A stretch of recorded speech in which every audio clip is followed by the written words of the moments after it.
This is my binder of 20 plus credit cards with access to over $500,000 of credits, which I'm using to pay for a credit expert to help me get a perfect credit score. But before we get into this tale of the 850 credit score, we first need to understand how the credit overlords determine a perfect score in the first place. And for $500,000 and access to this mystical chart, we can learn this from the myth himself, Ask Sebi. Hey. Hello.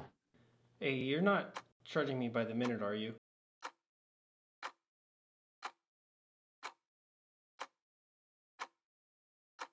This chart right here is the holy grail of getting a perfect credit score, and the overlords consider 5 main factors that Daniel will go over from the least important to the most important. Link to Sebi's channel down below where you can learn this for free, but now let's get into the tale. Chapter 5. Credit Inquiries. This makes up 10% of your credit score, and a credit inquiry is whenever you apply for a house, a car loan, even a credit card. The bank will look at your score and pull your information together. But there's 2 different types of credit inquiries, and the credit overlords determine that they affect your credit score differently. The first type is a soft pull on your credits. This is most common when you get pre-approved for a credit card or when your landlord runs your credits, and this doesn't hurt your credit score.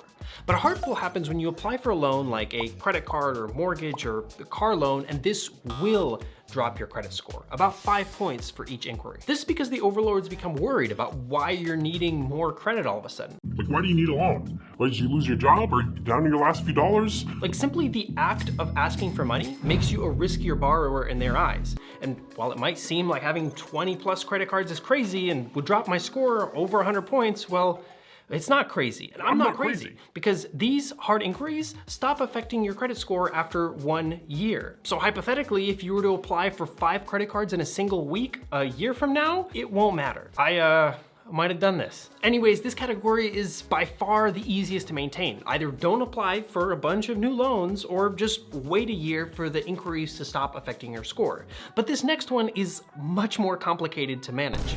Chapter 4. Total accounts. And unlike me, this is where it gets crazy, because in order to be granted an excellent credit score in this category, you need to have 21 or more credit cards. See, I told you, I'm not crazy. There's a reason I have this binder. But at least that's what my doctor says.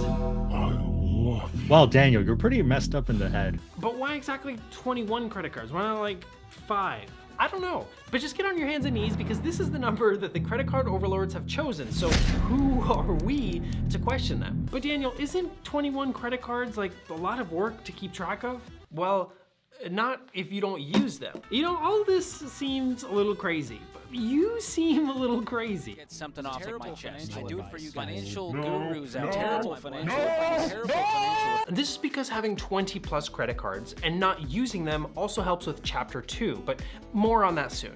Now buckle up, because these next few chapters will make or break your credit score. Chapter 3.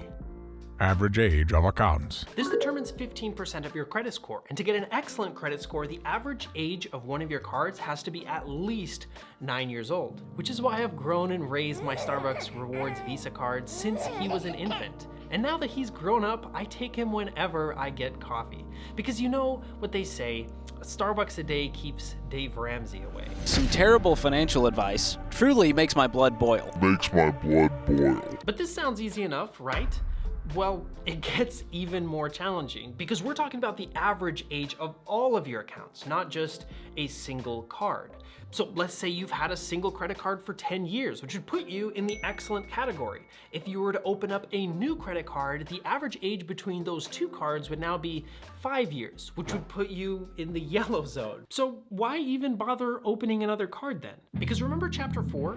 We need a total of 21 cards for an excellent score, not just 1, and the average age of those 21 accounts has to be 9 years. That's why it's incredibly important to start building credits as soon as possible.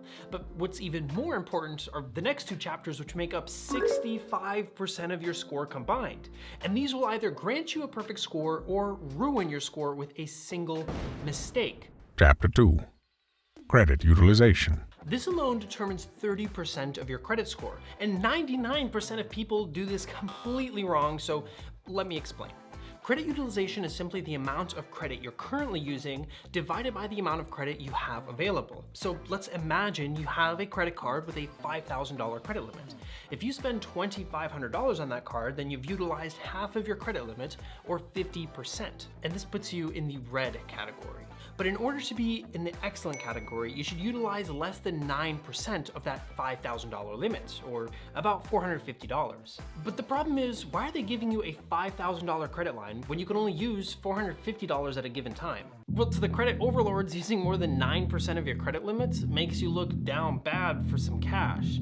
Hence, you look riskier and your credit score goes down. But don't worry, because there are two solutions that can literally raise your credit score over 100 points like it did to mine.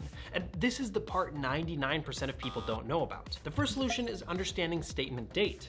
Your utilization is only recorded once per month when the statement is processed, meaning you could use all of your available credits if you wanted, as long as you pay off your credit balance to under 9% before the statement date is processed and recorded. So going back to our example, if you have a $5,000 credit limit, you can use all of it as long as you pay it off to under 9% or below $450 before the statement date, which keeps you in the excellent category. And this might seem super tedious to track all of your statement dates and utilization, and it is, which is why the second solution is using cards like this. This is the Chase Sapphire Preferred, and it has a crazy high credit limit. For example, this credit card has a credit line of $40,000. So in order to stay under 9%, I can spend up to $3,600 and not have to worry about statement dates or utilization at all. Final chapter.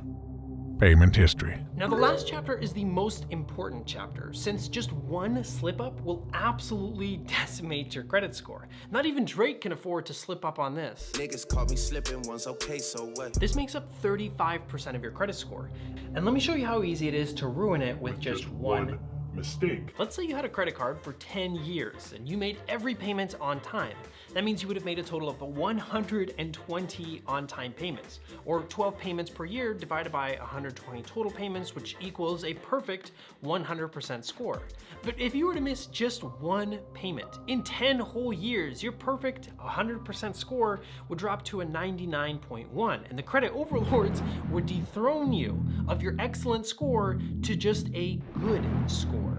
So as you can see, the credit overlords have no mercy in this last chapter, but there are two incredibly simple fixes that will prevent any possibility to slip up, even if you're Drake. Once okay, so what?